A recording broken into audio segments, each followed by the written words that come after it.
I have some figures here. I don't know if they're right or not. Maybe you could fill them in on them. But in relation to injuries and deaths at Shelbourne Park, in 2019 there was 21 injuries and 4 deaths. 2018, 41 injuries and 12 deaths. 2017, 21 injuries and 10 deaths. I don't know. For me, that doesn't know wild pet about it, that seems extraordinarily high. I think the figures you have quoted, Deputy, are correct. Sorry, yeah. I don't know. No, I'm not aware of it, but maybe I don't think there's the same number of deaths in horse racing that there would be, and there's a large number of meetings and stuff like that there. Like, you know, I find that very. I find it kind of worrying to the truth. Further initiatives which the board will be focused on implementing, provided continuing. I just wonder what further initiatives you envisage that you're going to be implementing over the coming period. Primarily, the first one is the recruitment of a dedicated executive to promote care and welfare. And would that be seen as a response to the export of greyhounds to China and stuff like that there, that this is an alternative for greyhounds that have done their time or whatever? Well, it'll be seen as purely a rehoming exercise, that there will be an outlet for people to have their greyhounds rehomed. You also say in your statement then, you have in the second last paragraph, can I say that we believe that our industry is already heavily regulated? Yes. So does that mean that you believe there's enough regulation there, or? No, we believe that is a continuum, that there have been regulations and that there were new regulations required, which are coming with the 2019 Act.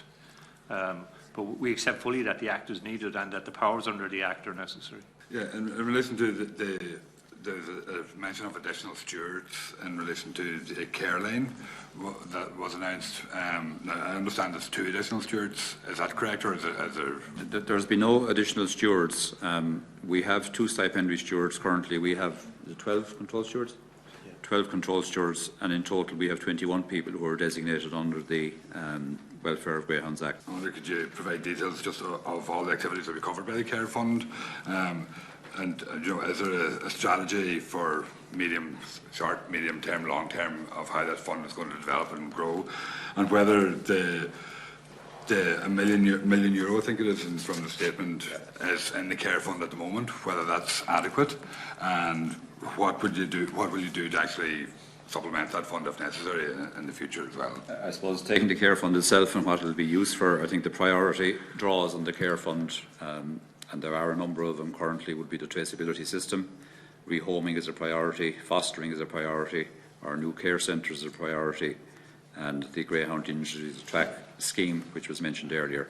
All of those will be funded from the care fund. So do you envisage it costing $1 million a year to run it, or do you envisage that there will be adequate funding made available from your own resources to manage the fund, and all the aspects that you've identified as being priorities will continue to be funded adequately? I think in fairness, and Deputy Cahill made this point, care and welfare was on the board agenda long before the RTE programme in June last. It is a priority for the board. Whatever resources are needed to pursue the activities and initiatives that are necessary in the care and welfare area will be funded. I'm just wondering about the racing greyhounds that you talk about in your submission, that there, if a bitch or a dog has a litter and there might only be one racing greyhound in that litter, would the whole litter be the responsibility of the board, or is it just a racing dog, or that? You know, I'm just wondering how that works. I suppose our statutory remit is greyhound racing. The new Act, we will be renamed to Rossier Conair Greyhound Racing Ireland, so our remit is for the racing greyhound.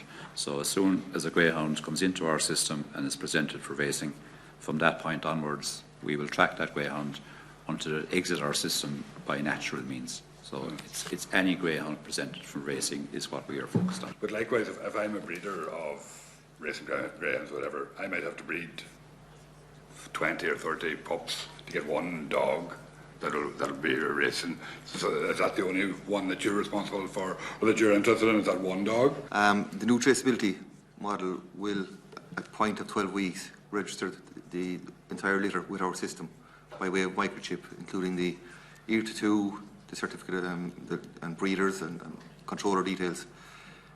It's important to realise that it's, you know, some months later, 10 months or 12 months later, that these greyhounds are typically brought for their first trial. Okay. Yeah. The traceability model, and this is where, you know, we need to take ownership of our numbers. You know, 1 greyhound or 4 greyhounds out of 6 may be presented to the track. At this stage, our traceability model will have an ad hoc reporting function to query the other 2 greyhounds as to where they are and if there has been an update already provided on them.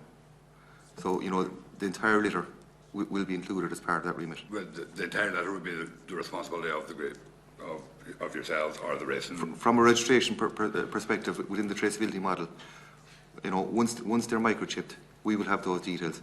It's possible that, you know, they may be exported and that notification may not have been made to us, you know.